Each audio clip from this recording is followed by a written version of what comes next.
Hi, and welcome to this presentation on World War II and its aftermath. This three-part series deals with the war intensifying. These are notes 13.4a, and this is, of course, Mr. Marks. Not a lot of key terms with this one. Please make sure that you get all of the information.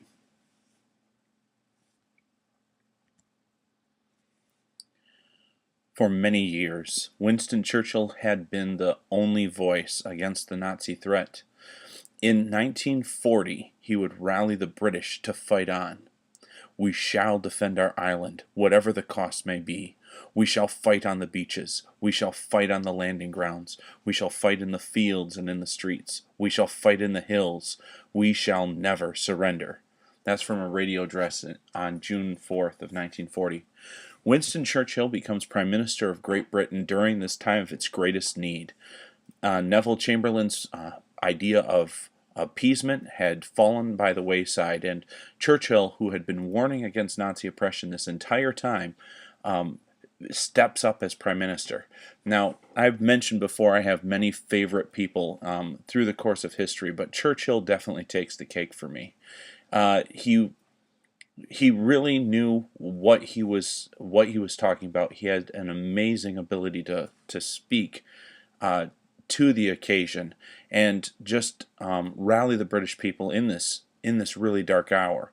For if you remember, the Nazis had taken control of almost all of Europe and most of North Africa.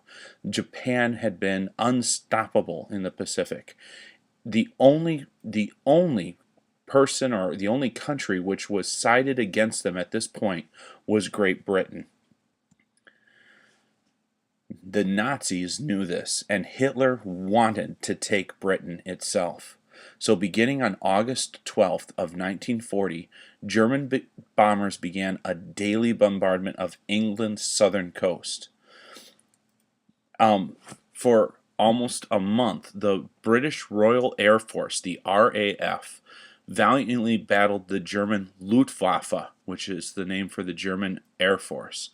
German bombers would appear over London late on September 7th, and German planes would continue to bomb London and other cities on and off until June of 1941.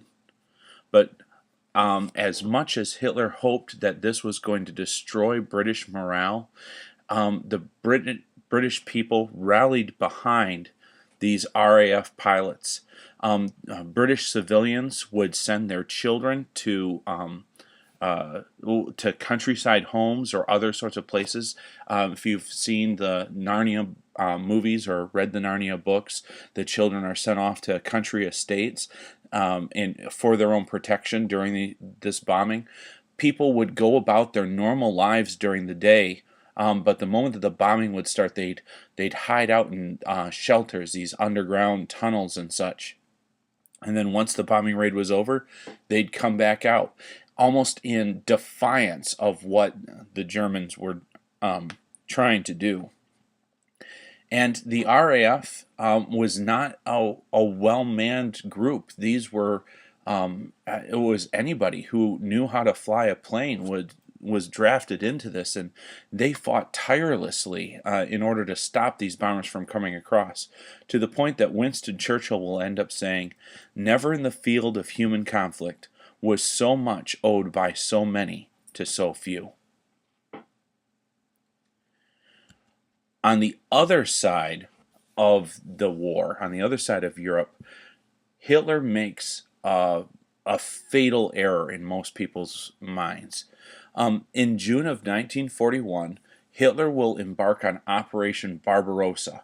Without having secured Great Britain, he's going to expand his front into the Soviet Union, who currently was in a non-aggression pact with him. The purpose behind this is still a little bit unclear. The main thing was Hitler believed that once he had taken over Great Britain, Stalin would know that Germany was going to turn its attentions to him and would be ready for it.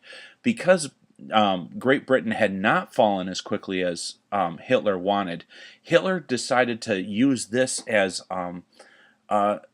you use this as a surprise attack into the Soviet Union. And with the Soviet Union's defenses down, he'd be able to take them out much, much quicker than what he would if Stalin had the time to really set up his defense. Unfortunately, what this does is it will end up forcing Germany to fight a war on two fronts. Actually, fortunately, I guess. Unfortunately for Hitler. Fortunately for well, the rest of the world. But in the beginning, it didn't look like Hitler was going to lose here. About 3 million German soldiers pour into the Soviet Union on June of 1941. They catch Stalin, his military completely unprepared. If you remember, Stalin had been doing the Great Purge just before this, and he had wiped out almost any competent officer, anybody that had spoken up against him. All of a sudden, he has an army that's led by people that don't have experience because he had gotten rid of all of those that did. The Russians would lose 2.5 million soldiers trying to fend off the invaders. As they're forced back, Russian troops fall back on their classic strategy. They'll destroy their factories and farmland before they retreat. This makes it so the German blitzkrieg is much less effective. If you remember the blitzkrieg, you send in the airplanes in order to demoralize the troops, then the tanks go in to quickly take over the area, and then the supply lines come in. Well, part of this relies on those tanks when they come in being able to capture airfields and other places for the aircraft to land so they can start their next part of their invasion. This instead, because there's no place for them to land, there's no equipment for them to take, there's no food, they are now reliant on the slower moving troops in order to set the pace of where the German army can move. And this slows down the campaign considerably. By autumn, the Nazis had managed to smash deep into Russia. They were right on the edge of Leningrad, right on the edge of Moscow. They were right on the edge of Stalingrad. But this is where it stalls out. All of a sudden, winter starts to hit, and the Germans weren't prepared for it. They needed to have taken those major cities before winter had set in. Hitler's forces, much like Napoleon's army of 1812, were not ready for the fury of Russia's general winter.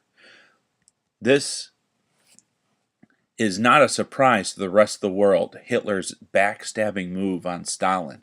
And many people are going to say that this by itself is going to be Hitler's undoing, that had he waited until he had at least had Britain taken care of, that this move into Russia would be much more successful. Instead, that Russian winter, with the slowed down campaign, is going to drain his resources and weaken his army and basically kill off the morale of what had been up until then an unstoppable army.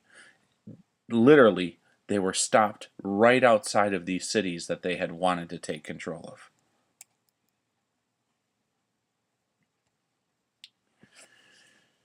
In the meantime, the United States, who was still neutral in this during this conflict, starts to make secret arrangements with Great Britain. When the war first began in 1939, the United States wanted nothing to do with it. They were sticking to their neutrality. But President Roosevelt, who had sympathies with Great Britain, would find different ways around the neutrality acts that the U.S. Congress would pass. He would provide aid like warships or other supplies to Great Britain as it stood alone against Hitler. In early 1941, FDR will end up persuading Congress to pass the Lend-Lease Act, which will allow for even more equipment to be passed from America to Great Britain. And in August of 1941, Roosevelt and Churchill will meet secretly on the warship in the Atlantic.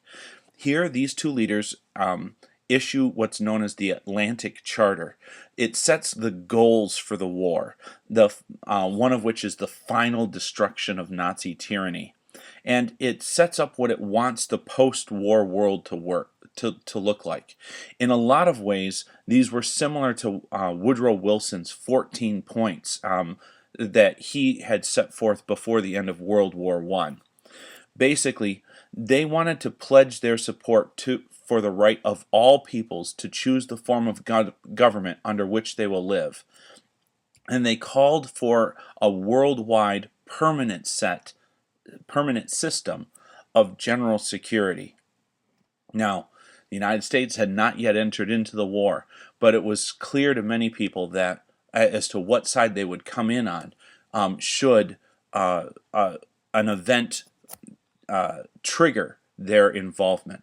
For this reason, Germany was very careful about not making the mistake it had made before in torpedoing American boats. It was staying away from that sort of thing, knowing that the U.S. entering the war would be a great detriment to it now that it was in the USSR. But Germany was not the only country fighting on the Axis side.